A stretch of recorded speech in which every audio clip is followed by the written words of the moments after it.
அனைவருக்கும் வணக்கம். வாழ்க நலமுடன், வாழ்க பல்லாண்டு. இந்த பதிவில் நம்ம பார்க்க போகிறது, அன்றாடம் நம்ம சமையல் அறையில் பயன்படுத்தக்கூடிய புளியை எப்படி நம்ம பயன்படுத்தினா நமக்கு தரித்திரியம் ஏற்படாமல் மகாலட்சுமி கடாட்சத்தோட செல்வ வளத்தோட வாழலாம், குடும்பம் சுபிக்ஷமாக இருக்கும் அப்படிங்கிறத இந்த வீடியோவில் பார்க்க போகிறோம்.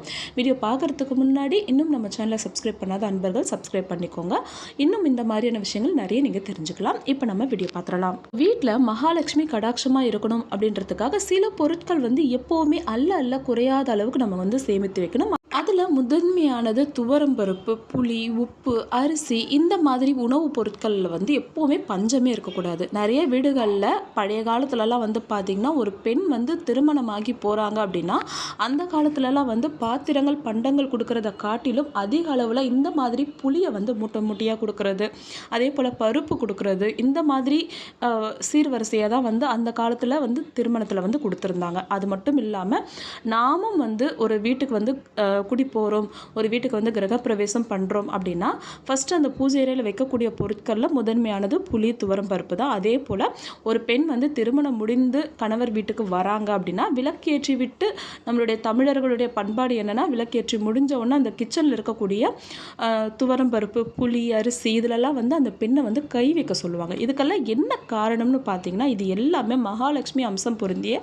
உணவுப் பொருட்களாக இருக்கிறதுனால தான். இது எப்போவுமே வீட்டில் குறையாமல் பார்த்துக்கணும் அப்படிங்கிறது நம்ம முன்னோர்கள் நம்ம கிட்ட சொல்லி வச்சுட்டு போன ஒரு வாழ்க்கை முறை தான். அந்த அளவுக்கு ரொம்பவே முக்கியத்துவம் கொடுத்து பார்த்த இந்த புளியை நம்ம நிறைய நேரத்தில் சரியான இடத்துல நம்ம பயன்படுத்தாமல் போகிறதுனாலேயே, அதை மதிக்காமல் நம்ம அவமதிக்கிறதுனாலேயே நிறைய சமயத்தில் நமக்கு தரித்திரியம் ஏற்பட்டு குடும்பத்தில் ஏகப்பட்ட சண்டை சச்சரவுகள், ரொம்ப பண இழப்பு ஏற்படுறது, கடன்லேயே இருக்கிறது, எப்போவுமே வறுமைகள் நீங்காமல் இருக்கிறது, இந்த மாதிரியான பிரச்சனைகள்லாம் நமக்கு வருது.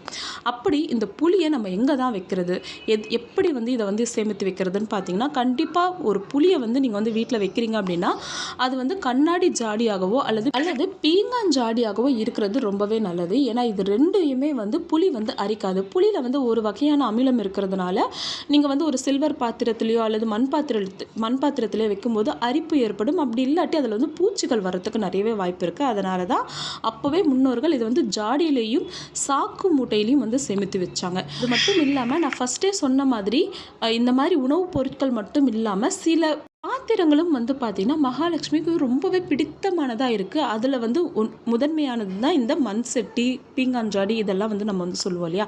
ஸோ இதெல்லாம் வீட்டில் இருக்கிறது அவ்வளவு சுபிக்ஷத்தை நம்ம குடும்பத்துக்கு ஏற்படுத்தி கொடுக்கும். எப்போவுமே புளியை ஜாடியில் வச்சு பயன்படுத்துங்க.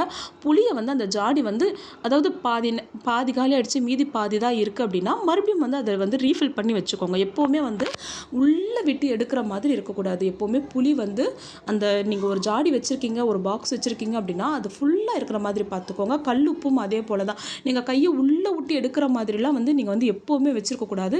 மேலேருந்து அப்படியே எடுக்கிற மாதிரி வச்சுருக்கணும். எப்போவுமே வீட்டில் கல்லுப்பு, அரிசி இதெல்லாம் நல்லா நிறைஞ்ச மாதிரி நீங்கள் வச்சுக்கோங்க. அடுத்தது புளி நீங்கள் வைக்கிறீங்க அப்படின்னும்போது ரொம்ப தண்ணிக்கு பக்கத்தில் நீங்கள் அந்த புளியை எப்போவுமே வைக்காதீங்க. தண்ணி இருக்குது அப்படின்னா கொஞ்சம் தூரமாகவே வைங்க. பிளாஸ்டிக் டப்பாவில் போட்டு சேமித்து வைக்கும்போது நம்ம உடல் நலத்திற்கும் கேடு, அது மகாலட்சுமி கடாட்சத்தையும் நமக்கு குறைக்கும். அதனால் முடிஞ்ச அளவுக்கு பீங்காஞ்சாடியாக பயன்படுத்துங்க. பால், தண்ணி, அரிசி, மஞ்சள் பொடி, குங்குமம், புளி, பருப்பு, பச்சரிசி இதெல்லாம் எப்போவுமே நம்ம வீட்டில் இல்லை அப்படின்னு நம்ம சொல்லக்கூடாத பொருட்களில் ஒன்று. அதனால் இதெல்லாம் எப்போவுமே வீட்டில் இருக்கிற மாதிரி பார்த்துக்கோங்க. இதை நீங்கள் ஒரு முறை ட்ரை பண்ணி பாருங்கள். இதை நீங்கள் தொடர்ச்சியாக செய்துக்கிட்டு வரும்பொழுதே உங்கள் வீட்டில் வறுமை குறையிறத உங்களால் கண்கூடாக பார்க்க முடியும். கண்டிப்பாக கடன் பிரச்சனை சீக்கிரமாகவே தீர்ந்து போகும். குடும்பம் நல்ல மேன்மைக்கு வரும். கண்டிப்பாக முயற்சி செய்து பாருங்கள். இந்த வீடியோ பிடிச்சிருந்ததுன்னா மறக்காமல் லைக் பண்ணுங்கள். சேனல் பிடிச்சிருந்தா சப்ஸ்கிரைப் பண்ணிக்கோங்க. அடுத்து ஒரு நல்ல பதிவில் சந்திக்கலாம். இந்த நாளை இனிய நாளாக அமையட்டும். நன்றி.